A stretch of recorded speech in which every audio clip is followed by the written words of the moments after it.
Dobrý deň, sme radi, že dnes medzi nás zavítal talentovaný slovenský hokejista, rodák z Brezna a bývalý žiak našej školy Pionierska 2, Martin Faško-Rudáš, ktorý už teraz vo svojom veku patrí medzi skúsených hokejových reprezentantov. Deň. Martin, vitajte na našej škole a ďakujeme, že ste si na nás našli čas.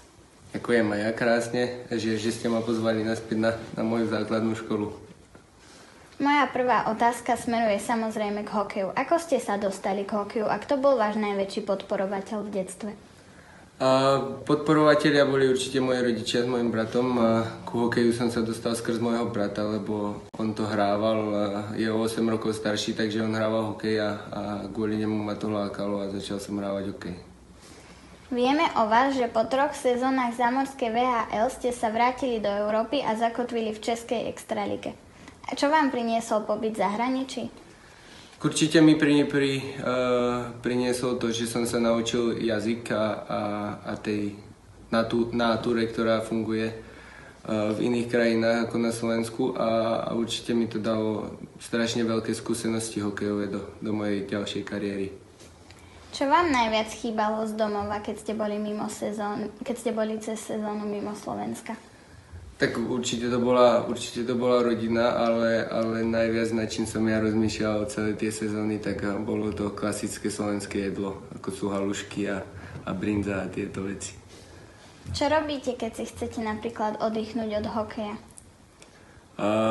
Mám rád, keď sa zahrám Xbox s kamarátmi a po internete si zahráme nejaké hry a mám ešte rád, keď si s priateľkou pozriem nejaké filmy a nejaké seriály. Máte nejaké rituály pred zápasmi alebo nejaký talizman? Talizman nemám žiadny.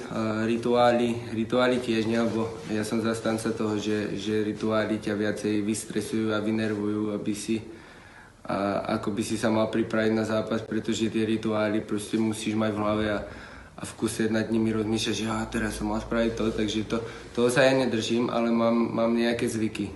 Či už to obliekanie, že začnem vždycky pravou stranou, alebo si dám kávu tesne pred zápasom, takže toto sú moje zvyky, ktoré sú už viac menej také sila zvyku. Ak by ste sa nevenovali hokeju, akému športu by ste sa venovali? Myslím si, že by to bol buď futbal, alebo bol by to motošport, lebo ten mám strašne rád, napríklad Formulu 1 ma strašne baví, takže asi by som sa týmto smerom vydal. Martin, ďakujeme vám veľmi pekne za váš čas a za odpovede. Prajeme vám veľa šťastia na ľade, ale aj mimo neho. Máte nejaký odkaz pre budúcich športovcov alebo fanúšikov z Pionierskej 2? Tak v prvom rade ďakujem aj ja a ten odkaz by bol si myslím, že pokora a skromnosť. Toho, keď sa človek drží, to môže dosiahnuť alebo dotiahnuť veľmi ďaleko a sú to veľmi silné dve slová, ktoré majú obrovský úspech vo svete. Ešte raz vám veľmi pekne ďakujeme a dúfame, že sa čoskoro uvidíme na štadióne. Ďakujem aj ja, vidíme sa. Zo školskej televízie 2 TV Matilda Sahin.